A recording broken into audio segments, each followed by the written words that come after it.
జిల్లా రాయదుర్గం నియోజకవర్గంలో అభివృద్ధి కార్యక్రమాలు వేగంగా కొనసాగుతున్నాయి. గుమ్మగట్ట మండలం తాళ్లకేర గ్రామంలో ప్రభుత్వ విప్ రాయదుర్గం ఎమ్మెల్యే కాల్వ శ్రీనివాసులు పలు అభివృద్ధి పనులకు భూమి పూజ నిర్వహించారు. ప్రాథమిక ఆరోగ్య కేంద్రం నిర్మాణానికి, అలాగే తాళ్లకేర నుంచి తిమ్మాలాపురం వరకు 40 కోట్ల రూపాయల ఉపాధి హామీ నిధులతో రహదారి నిర్మాణానికి శంకుస్థాపన చేశారు.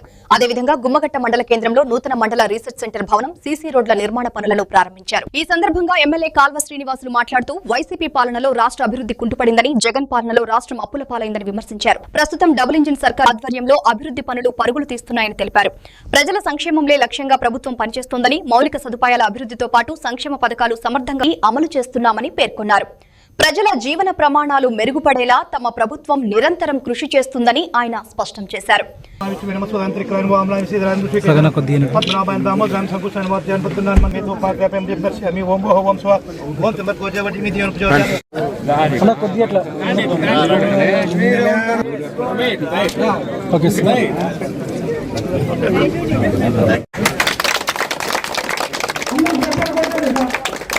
పంచాయతీ లేడా నిలబడండి ఇద్దరు.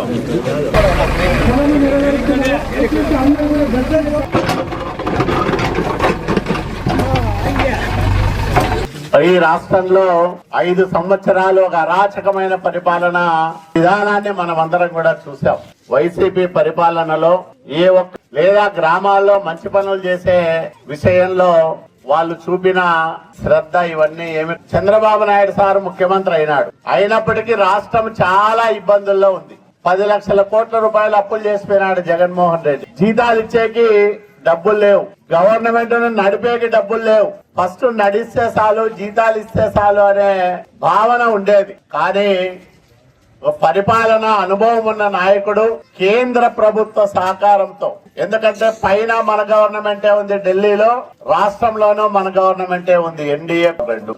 దీన్నే కార్ అని పిలుస్తా ఉన్నాం. ఈ డబుల్ ఇంజన్ డబుల్ స్పీడ్ తో పనులు చేసుకుంటా పోతా ఉంది ఆంధ్రప్రదేశ్ రాష్ట్రంలో. మీరు ఊహించి ఉండరు, మనం వచ్చి ఇంకా 1.5 సంవత్సరమే అవుతుంది. ఈ ఊర్లోనే దాదాపు 3,50,00,000 రూపాయలు ఖర్చుతో అభివృద్ధి కార్యక్రమం